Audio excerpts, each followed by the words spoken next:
Hey Jelte, even voor mijn beeldvorming. Kijk eens een klein beetje die kant op. Een beetje die kant op. Ja, dan je lichaam een klein beetje meedraaien. Dat je een beetje een profiel hebt. Je lichaam iets meedraaien. Of zit je vastgezogen?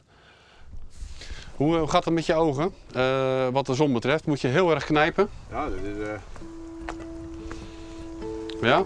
wel een scherpe zon. Ja, het is helemaal te gek dit. Nou, een klein beetje licht, dan ben ik gewoon klaar. Louis Mulstee die Jelte Dijkstra op een foto zet, ergens in een opveert van de Jorwerterveert. De fotograaf was zo volle mogelijk Jorwerters portretteren. Een westerling die het Jorwert ontdekt. Dat verhaal hien we toch al eens jet?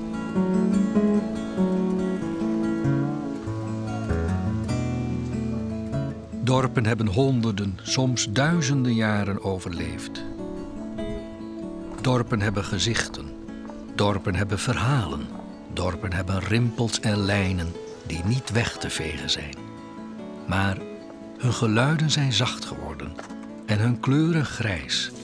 En hun perpetuum mobile lijkt soms te staken.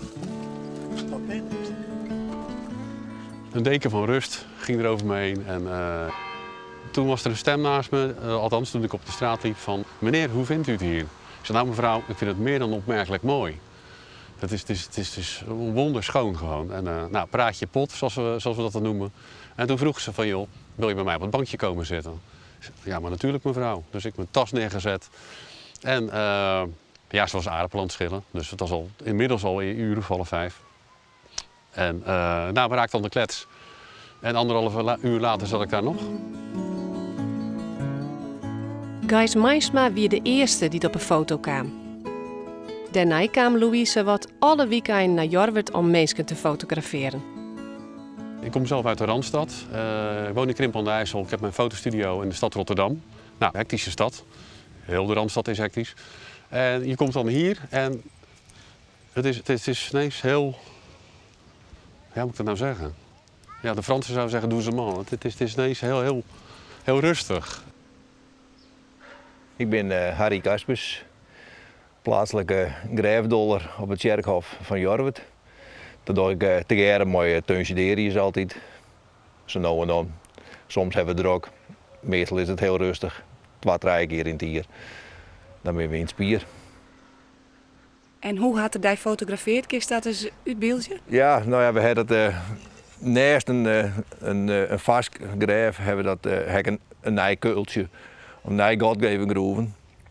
En ja, dan moest ik gewoon even wat verzitten op diverse manieren. En het is uiteindelijk ja, ongeveer zoiets worden.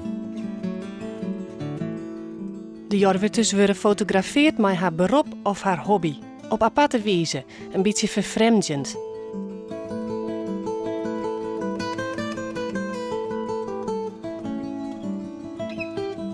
Louis maakt het hem net altijd lekker makkelijk. Jelte Dijkstra mag graag reetrieden. Maar hoe doe je dat in september? Kun je zorg verdragen? Zeker. 6 mei, voorzichtig.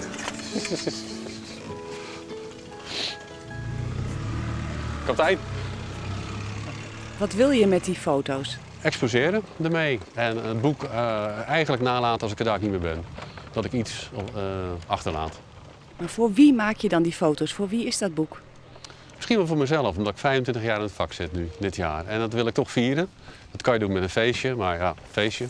Ik denk, nou, misschien moet ik eens een keer wat voor mezelf gaan doen. Een keer voor mezelf werken. Iets voor mezelf maken wat ik nou mooi vind. Waar ik me 100% in kan uitleven. Waar ik de baas over ben. Tassie, deze heb je nog nodig, zo. Ja, dan hebben we nog een tas, denk ik, ergens. Nou ja, het is hard licht, hè? Ja. Ja, kijk, die broek moet ik eigenlijk niet meer zien, hè? Er zit nou nog een hoop lucht in natuurlijk. Het is net makkelijk om het perfecte plakje te vinden. Het wetter moet net te diep wezen, er moet wat draait bij en de zinnen moet van de goede kant komen. Ja, blijf staan, blijf staan, blijf staan. Je moet kijken, joh. Het weer zit goed, is goed. Ja, een mooie locatie. Is top. Is gewoon lekker. Het wordt steeds spannender nu.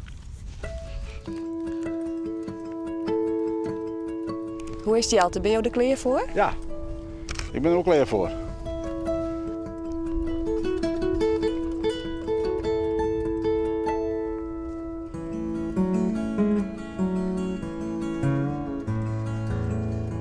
Jelte. Je handen op een andere plaats, dat ik iets meer die schaatsen dan... een beetje stoer staan. Een beetje... Ja. Oké. Ja, mooi dit. Oké, die is mooi. Prachtig. Tjaka.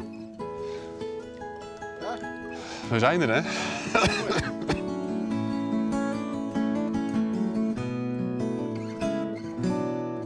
Ik je nou toch dat het zo volle werk dan weer om een foto's te maken. Hier in Friesland denken misschien wel veel mensen... Goh, alweer Jorwert. Het Ieper Lofspul, het boek van Geert Mak en nou weer een project met Jorwerters. Ja, nou, dat vind ik dan niet zo erg. Wel erg dat het dan zo bekend is, want ik kende het niet. Ik ben echt gevallen op die toren. Ja, en achteraf is het een beroemd plaatsje. Ja, zo be it. Ik laat me er niet door weerhouden. Het gaat met mij om de mensen, het gaat om de portretten die ik nu nog mag gaan maken. Ik moet er nog heel veel doen. Het innerlijke contact wat ik nu al heb met sommige mensen is gewoon zoveel waard. Zoveel bagage heeft dat alweer opgeleverd in mijn tas. En ja, daar gaat het om. En dat het bekend is, nou, het zal. Ja. Dan komt de Wester van de Waal hierheen en die denkt van, oh, wat is het hier mooi. Nou ja, dan gaat het weer om. Dat hebben we mooi Geert Mak beleefd en nou met deze man, ja, uiteindelijk idem dito. Ik zag hem nog de eerste keer die het Roy Jorwert sjouwen.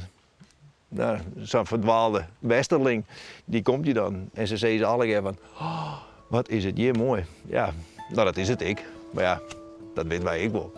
Dat moet ik mooi zo blijven.